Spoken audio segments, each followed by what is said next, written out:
The Cursed Ritual. 1. The Invitation. It all started with a letter. A single aged envelope with no return address, left on my doorstep in the dead of night. The paper was yellowed with age, the ink smudged but legible.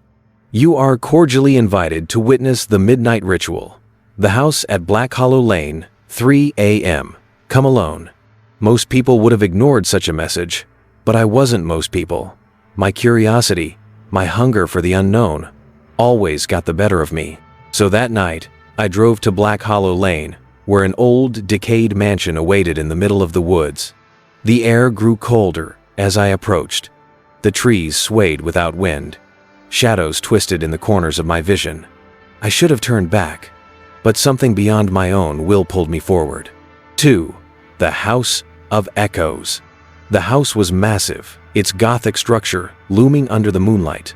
The door, oddly pristine despite the decay around it, creaked open as if expecting me. My footsteps echoed as I entered, the grand chandelier swaying ever so slightly above me. I wasn't alone. Figures in dark robes stood in a circle at the center of the main hall, their faces obscured by hoods. Candles flickered in their hands, casting dancing shadows against the cracked walls. At their feet lay an intricate symbol drawn in crimson.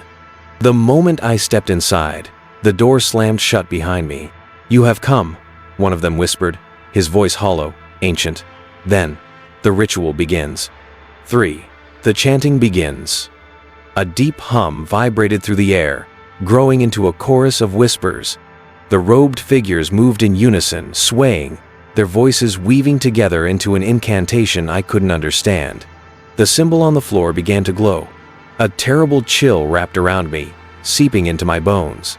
I tried to speak, to demand an explanation, but my voice refused to come out. My limbs felt heavy, my breath shallow. The walls of the house seemed to stretch, twist, pulse alive. Then I saw it. A shadow rose from the center of the symbol, writhing, shifting, unfurling into a grotesque form. Eyes too, many of them blinked open in the darkness, each one fixing on me. It was not meant to see me. Not yet, but it did. 4. The Marked One. I tried to move, to run, but unseen hands held me in place. The entity within the ritual circle twisted its grotesque form, stretching toward me. A cold whisper slithered through my mind. You were not invited to watch, but to join. Pain shot through my chest.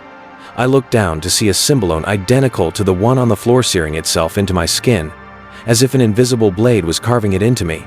My vision blurred, the figures around me chanting louder, faster, their voices no longer human. I was becoming something else. 5. The Escape, or so I thought. With all my strength, I wrenched myself free from the unseen grip and bolted toward the door. My legs burned, my heart pounded, but I reached it. The door flung open at my touch, and I stumbled outside into the freezing night.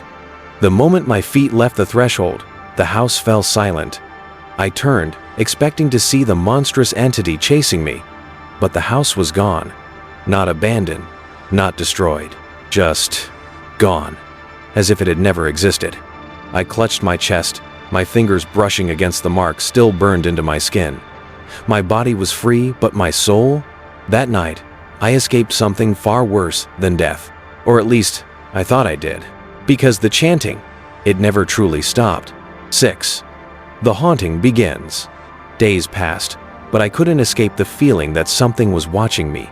At night, whispers filled my ears, chanting the same eerie incantation from that night. The mark on my chest pulsed under my skin, burning whenever I tried to ignore it.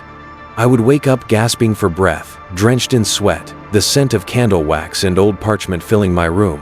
One night, I saw them, the figures in robes, standing at the foot of my bed, silent, motionless, watching.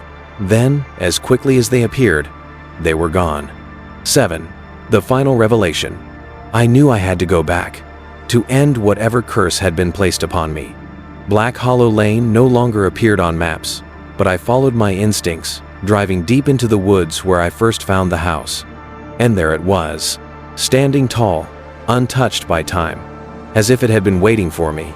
The door opened before I even touched it. Inside, the figures were already in place.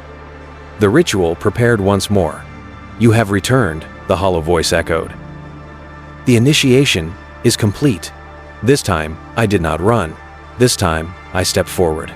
I spoke the words I had heard in my nightmares, my voice blending with the chant. The symbol on my chest burned brightly. The entity emerged once more, but now, it did not see me as prey. It saw me as one of them. And then, I understood. I had never escaped. That night, I had only delayed the inevitable. Because some invitations are never meant to be declined.